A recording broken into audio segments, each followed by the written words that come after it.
Global പൊളിറ്റിക്സിൽ ഇന്ത്യയ്ക്കുള്ള സ്വാധീനം വീണ്ടും നമ്മൾ അറിയുകയാണ്. ശക്തമായ സ്വാധീനമുണ്ടെന്നുള്ള കാര്യം നമ്മൾ വീണ്ടും അറിയുകയാണ്.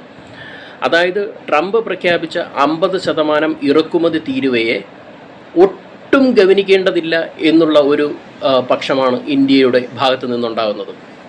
കാര്യം അതിനൊരു ഉദാഹരണം തന്നെയാണ് ഉക്രൈനിലേക്ക് ഇറക്കുമതി ചെയ്യുന്ന എണ്ണയുടെ വിഹിതം, ഇന്ത്യയുടെ വിഹിതം, എണ്ണ വിഹിതം എന്ന് പറയുന്നത് ഇപ്പോൾ 15.5% ആയിക്കഴിഞ്ഞു. അതായത് 2025 ജൂലൈയിൽ 15.5% ഇന്ത്യയുടെ ഡീസൽ ഇറക്കുമതി വിഹിതം എന്ന് പറയുന്നത്.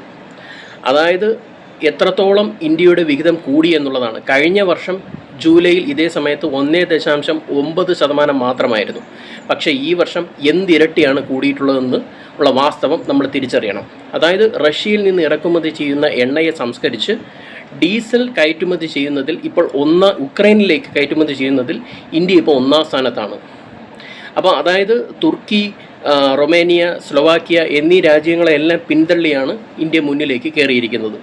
അതായത് റഷ്യ ഉക്രൈൻ സമരം നടക്കുന്ന ഈ വേളയിൽ തുർക്കി, അതുപോലെ തന്നെ റൊമേനിയ എന്നീ രാജ്യങ്ങൾ വഴിയാണ് ഇന്ത്യ ഡീസൽ വിതരണം ചെയ്യുന്നത്. അപ്പോൾ റഷ്യയിൽ നിന്നുള്ള എണ്ണ ഇറക്കുമതി കൂടുകയും അതിനെ ഇന്ത്യ നല്ല രീതിയിൽ എണ്ണ സംസ്കരിച്ച് മറ്റ് രാജ്യങ്ങളിലേക്ക് കയറ്റുമതി ചെയ്യുകയാണ്. അപ്പം ഉക്രൈനിൽ ഇറക്കുമതി ചെയ്യുന്ന എണ്ണയുടെ ഇന്ത്യൻ വിഹിതം എന്ന് പറയുന്നത് 15.5% ആയിക്കഴിഞ്ഞു എന്നുള്ളതാണ്.